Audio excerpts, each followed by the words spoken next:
Փաշինյանի հրահանգով փակված Red-Store խանութ սրահի բոլոր մասնաճյուղերն այսօր են վերաբացվել։ Մեր նկարահանումների ժամանակ խանութի աշխատակիցները դասավորում էին տեխնիկան, նրանք հրաժարվում են մեկնաբանել կատարվածը։ Վարչապետն արդեն պատժում է իր կնոջ կրթարշավի ջատագովներին, զարմանում են փորձագետները։ Կրթվել է նորաձև է շարժման բանախոսներից է Արման Գյուրջյանը, նույն ինքը Red-Store խանութ սրահների սեփականատերը։ Չհերքված տեղեկություններ կան, որ Արման Գյուրջյանը վարչապետի տիկնոջ հիմնադրամը ֆինանսավորող գործարարներից է։ Փակեք այդ խանութը։ Փակեք այդ խանութը։ Փաշինյանը անցյալ 5 շաբթի էր զայրացել, թե իր աշխատակազմից մեկը խանութ է մտել, որտեղ նրան ասել են, կանխիկ վճարելու դեպքում ապրանքի գինն ավելի ցածր է, քան քարտով։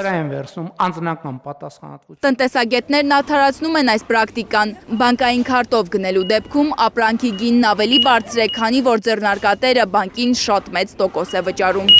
Բանկերում այնքան են տոկոսադրույքները բարձրացել ծառայությունների,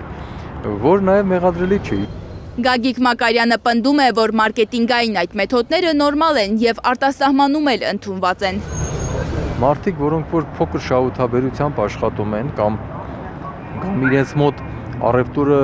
այնքան մեծ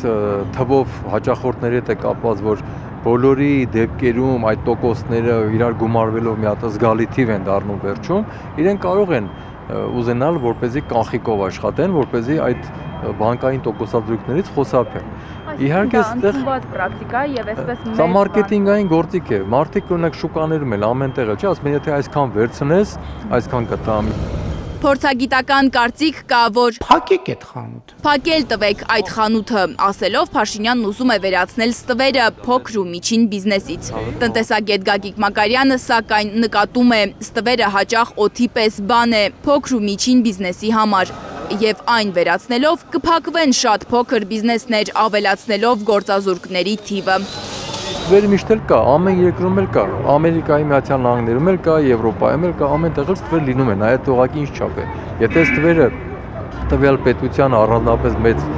վտանգ կամ դեռ ռիսկային վիճակներ չի ստեղծում, հաճախ աչքերը փակում են, որովհետև ինչու է ստվեր լինում։ Ստվերն էլ գոյատևելու եւ դիմակայելու ձև է։ Տեղեկություններ կան, որ հիմա էլ 88 սուպերմարկետների ցանցում են լայնամասշտաբ ստուգումներ։ Փորձագետները համոզված են, եթե Նիկոլ Փաշինյանին թվում է գործարարներին ճնշելով իր վարկանիշը կբարձրանա, չարաչար սխալվում է։ Ըստ նրանց, այսպես վարչապետի վարկանիշը միայն ընկնում է։ Լանա Համբարձումյան, Առաքել Օհանյան, Էլեն Յահինյան, Հայլուրի համար։